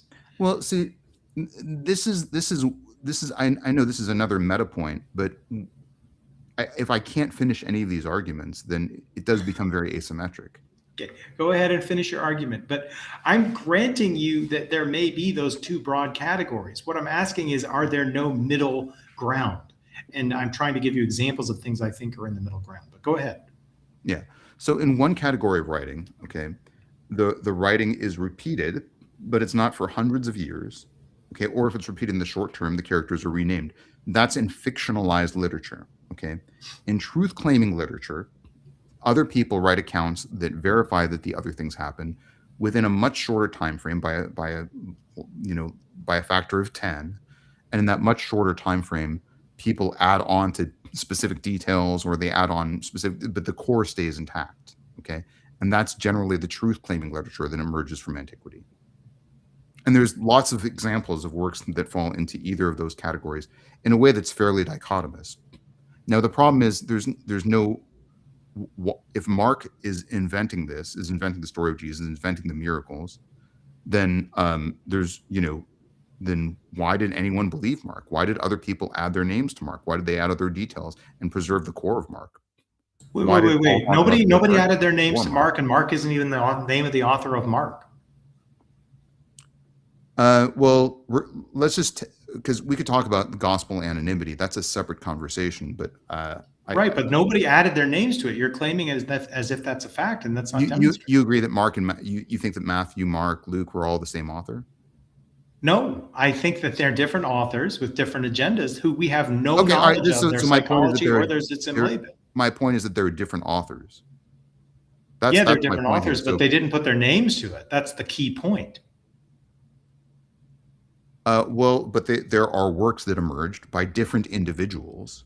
Okay. We don't know that they were individuals. And in fact, Mack is quite clear that some of them are by committee. And again, David Litwaw argues for Marcionite priority for Luke, which would mean that Luke is written by committee.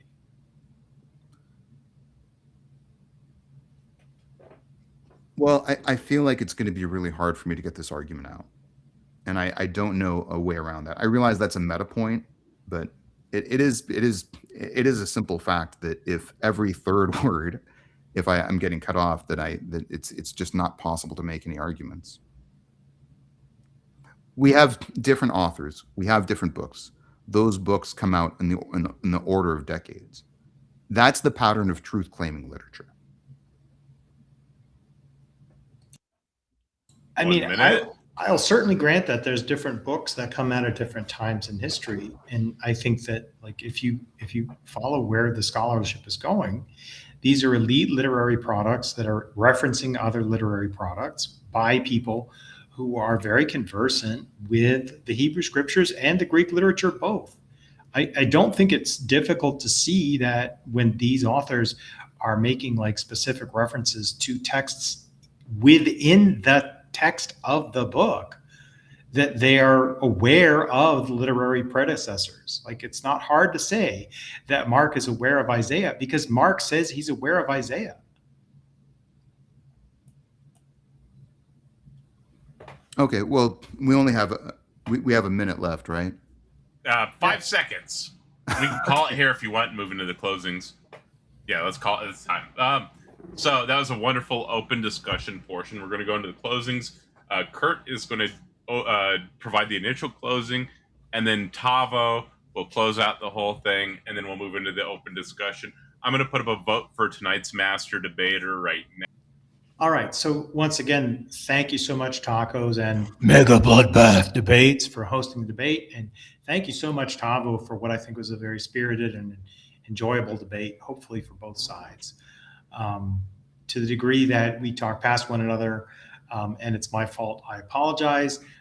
But to the degree that we did move the needle forward a bit in the conversation, I hope that helps everybody who is listening to the debate. I want to go back to the key point that I want to make in my opening, which is that the God of Christian devotion is in constant and unescapable tension with the God of classical philosophy.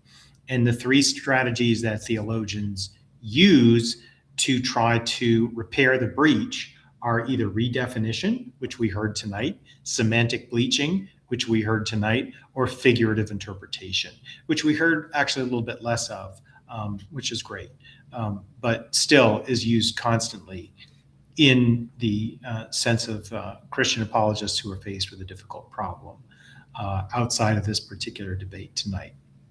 So my position, again, I want to reiterate, is that the God of Christian devotion is simply a God who is not omnitemporal and omnisubjective, but a relationship and not a religion, so to speak, as many, many evangelical Christians in the United States describe, right? That God who has a relationship with people, knows them in their particulars, and knows what's going on with them.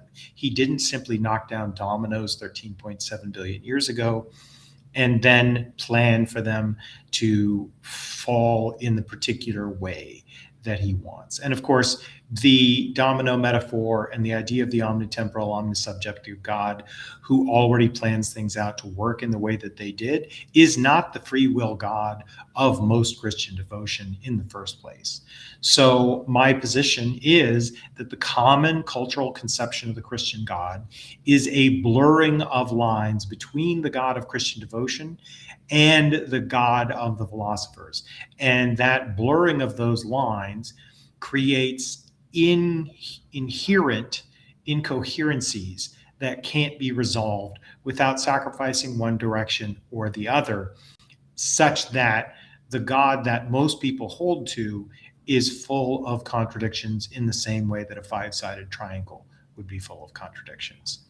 As far as the discussion on the Gospel of Mark, I'm fairly firm on my position that Mark is neither fictional nor is it historical, that Mark was originally intended as a text to instruct new Christians in how the theology worked.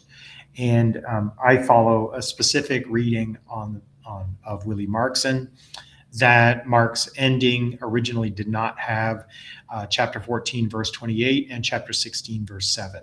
And so that the original ending would only have the women coming to the tomb, entering the tomb, seeing the truth, and running away in fear, in a mirror image of Plato's allegory of the cave. And if this is the case, then we can't see Mark as intending to describe history, because the ending shows the Mark telling no one, and no one except the youth in the tomb being aware of the events that took place. And if that's the case, then Mark simply can't be describing something he considers a known historical fact by the group that he's writing for. And rather, he is instructing them in the history of the Hebrew scriptures and the history of their interaction with Greek philosophy. Once again, thanks, Tavo, for what was a really fun debate. And we'll talk some more on the open panel in a bit, I guess. Thank you, Curt. So are you giving up the rest of your 4 minutes? Yeah, I don't have... Perfect. Just confirming. All right. And let me go ahead and send you to the back and pull up Tavo. Tavo, whenever you start speaking here, I'll start your 8 minutes, but go ahead and close us out here.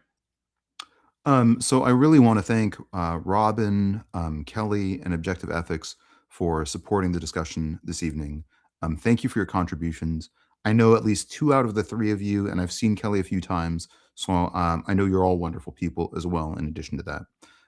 Taco, thank you very much for having me on here. You've had some of my favorite conversations on theology ever on your channel. I think your channel is a tremendous resource, and I do recommend that people should check out your channel all the time. In addition to this debate, check out other stuff. Thank you very much to my counterpart in this debate, Dr. Curt. He's got fascinating arguments. My favorite article of his, which is inspired by one of my videos, is his argument against fine-tuning. It's a wonderful set of arguments. I think it's the one that I'm most closely aligned with. It's one of my favorite arguments. He did some other articles that are really fantastic as well. But the convergence point of what he's saying, there's 2 convergence points of his articles. First is epistemic humility. I would always advocate for that. If you're looking at the universe and concluding that it's a proof fact and that God cannot exist, then you are probably arguing from an epistemic stance that's not justified. And that's according to Dr. Curt, and that's something that we both agree on. And we're coming from very divergent viewpoints. It's just something to keep in mind for some of the audience members if you're coming from that perspective. The second thing that I think is an important point is we didn't talk about my CTF argument in this video. It's an important argument. It's one that, again, Dr. Curt has spent about 60 or 65,000 words talking about the equivalent of a very small textbook. So that to me indicates that it's an argument that at least should be engaged with. And I would suggest people come to my channel and check that out. The reason why we didn't want to debate it tonight, because that was one of the proposed topics, the reason why we didn't want to debate it tonight is simply because it's a very esoteric concept. And in a free-form debate setting, it doesn't really pin down to the 13 evaluative criteria need their time to breathe. They need to be expanded on. So I would, again, recommend that people engage with that. I've had a lot of great conversations with atheists, but I think the core of the argumentation remains untouched. Let's talk about some ideas that have emerged out of this very discussion. All right, the first point, I think it was an interesting argument. We spent about an hour on it. I think we stretched it as far as it will go. But I think the core of that argument from Dr. Curt is that attention and omniscience are different things, and that it's impossible for God to be attentive to all things. Now, I made the argument, I think, quite clearly that attention to all things, along with omniscience, is definitely possible if you have a large enough mind. I think if you have, I think that limitation is based on an argument from incredulity, and in part from an argument from analogy, just looking at how the human brain works and how other organic brains work, and perhaps how large language models work to a different degree.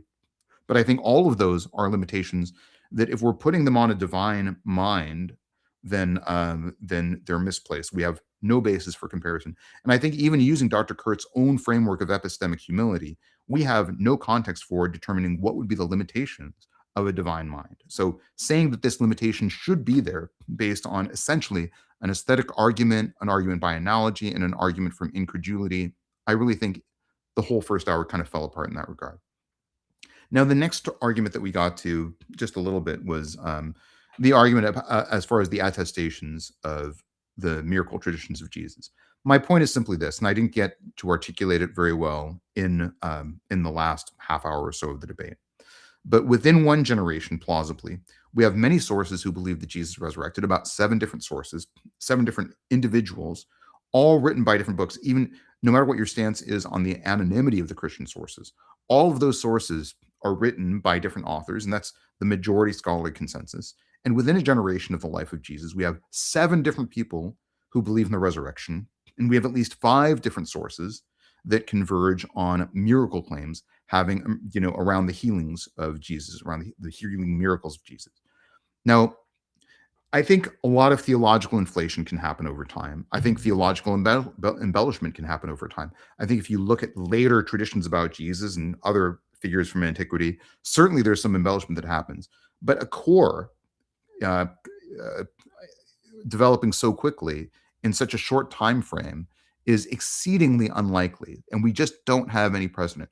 So if your argument is that there weren't enough witnesses to the theological significance of Jesus, I think then you have to find some or other explanation that has a parallel to that many witnesses, which I think is unprecedented in antiquity. There's just no other individual for whom so many claims were made by so many individuals in so many sources, independently from each other, upon different literary streams, different authors putting their names to things, saying that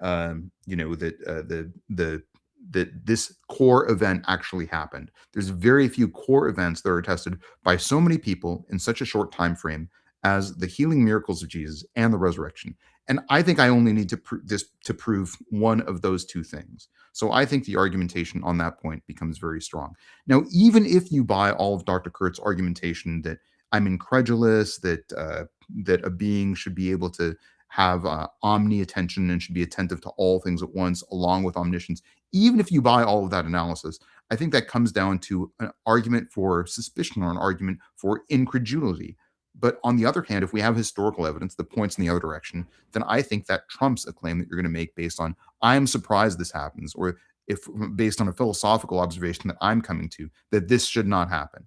Now, based on Dr. Curt's own stance, I think you can't come to that conclusion because he's arguing for epistemic humility in his own sources. But I think even if you accept that, you have to look at the historical evidence. And I think that historical evidence is quite powerful. There's many authors in a short time frame, all of whom are contending the same thing, all of whom affirm the same core. And that same core is this consensus opinion of all of these different figures, 5 of the healing miracles, 7 around the resurrection, and all of them believe that that there was something at least divine around the teachings of Jesus. Then you look at the other side, the attestations against Jesus. We have the governor of Galilee, where Christianity likely emerged, within 15 years, saying that Jesus was a doer of paradoxical deeds. Now, if you didn't know that, the governor of Galilee is Josephus, right? So we have a very early claim. We also have all the Jewish claims around Jesus, including the Talmudic sources and the Toledot Yeshu sources, who all agree that Jesus was performing at least some sort of healing miracles, or was at least the source of these paradoxical or seemingly wondrous deeds. That's a mountain of antagonistic evidence that doesn't exist for any other theological tradition. So keep that in mind. I think there are a lot of points of strength that came out of the debate. I think there are a lot of points that aren't refuted. If you're interested more in learning about the issue of gospel anonymity, I did do a whole video on that because of time constraints now. I'm not going to go into that. But anonymous is probably the wrong term to use for the gospel sources themselves. It's far better that we use a term like lacking in internal attestation. We know that for about 74% of the works of antiquity, the internal authorship was not attested, and we have to look at later external works for authorship information. The authorship information that was attached to works in antiquity was based on a silibos, which is a ribbon that gets attached to a scroll, and those ribbons are external to the scrolls themselves, and they're often lost. So the attestation for Christian sources comes earlier, more quickly, and more robustly than other sources.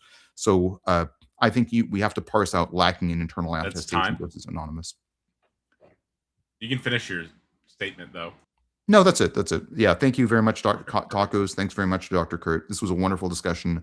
I learned a lot. I'm definitely going to listen back to this conversation later, and I'm really looking forward to engaging in all the folks who are going to have other thoughts on the open panel, which I'm also very much looking forward to. And I'll stick around for a while to answer